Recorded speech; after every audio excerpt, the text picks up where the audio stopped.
So welcome to Munich and the new BMW X1. This is an all-new car for what they're doing. They're trying to get everything done underneath. They're putting in a petrol, a diesel and a PHEV, no electric one just yet. So some big modifications to it. They've made the kiddie grille a bit bigger here in the front, and they've changed around the spotlights around the bottom of it here as well. And all along the side, the entire car seems to be different. I know it still looks like an X1, but realistically it is different. The 17-inch up to 18-inch alloys that are going to be on this as well. They really have changed it. And if you kind of come along the side view of the car here, you can see it has a good angle, a good drop off to each side of it. They really have made it a very handsome car, and on the road this car actually does work very well. Prices are going to start at just under 40 grand in Ireland. A BMW 118 will start at that price, and then it'll work its way up. There's a manual, there's some automatics, there's some that don't come in manual. There will be a PHEV, of course, which is going to come to us by spring next year, and this one that I'm driving today is a diesel one, and it's very good. So make sure you hit the subscribe button, because we're going to check this car out inside, outside and all around the edge, and then take it for a drive. So this is the interior, and it is actually quite compact. So when you sit in, you do feel like you're in a smaller car than it actually is. It's a big car on the outside, but it feels snug. The target market for this is single individuals, couples or very small families. So they've actually said that in the press briefing as well. I like the layout, I like the high seating position as well, and a good grip on that steering wheel where you should be. Very manual looking controls that are in here, but actually it's a digital dash, even though when you start it up you see all the lights come on, but actually it looks manual, looks like a normal manual controls. This standard gear shift is in, there is a USB port up the front, you've got dual zone climate controls on mechanical buttons here as well, and a wide touchscreen across the top. Now some of the spec is going to change for Ireland, but I like it. I like the wraparound dash, and the whole front of it here looks really well. Let's just have a look at the second row of seats and see what they're like as well.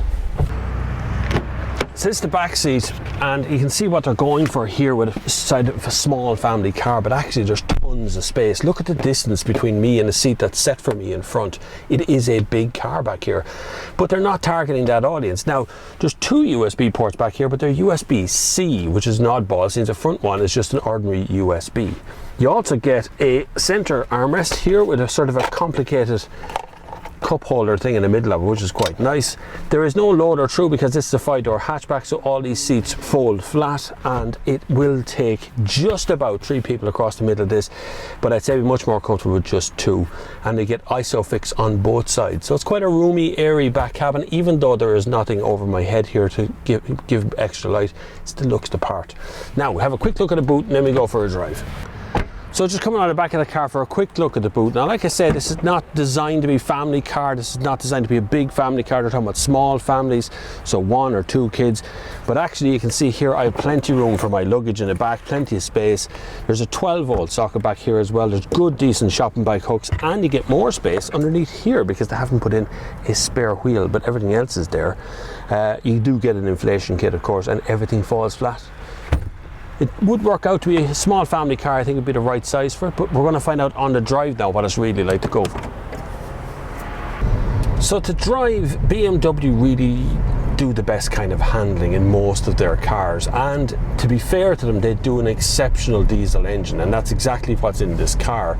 It's a fine unit that they've got, and they've got a selection of them, so they're going to have a few different variants on the engine, which will be very good for them. But I know a lot of you out there are expecting this electrification of the whole system, but realistically we're not ready for that yet here in Germany, and they're not ready for that in BMW. It is on the way.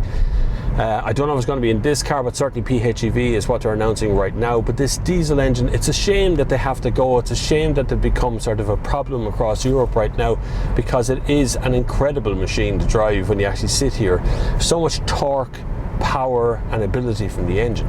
Handling wise, this isn't handled too bad. I do find the seat squab a little bit too small, so I kind of swim around it a little bit, and I thought, and I'm not a big lad, so I thought it was going to be a bit wider than that. It's just a tiny bit narrow for me, but I think that's the point of this car, is the idea that it's going to be a small family car, sports utility vehicle, a few surfboards on the roof, maybe a couple of skis up there as well. That kind of car that's a kind of an action car, and that's what they're after in this as well. Dashboard layout and things is all very good.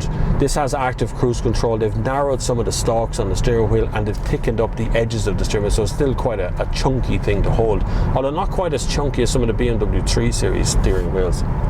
All the controls are where they should be, all manual as well. I like that. This is a touchscreen, but you don't have to worry about it because you can get it all on a manual control system as well.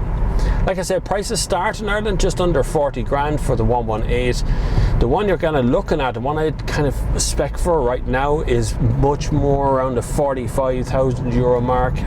You're going to get some decent little bits of kit there and a decent engine to go with that as well.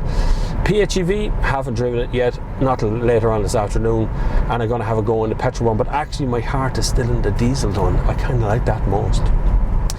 Anyway, hopefully you've learned all you need to know about the BMW X1. If you haven't, leave me a comment down below and I'll try and answer your questions.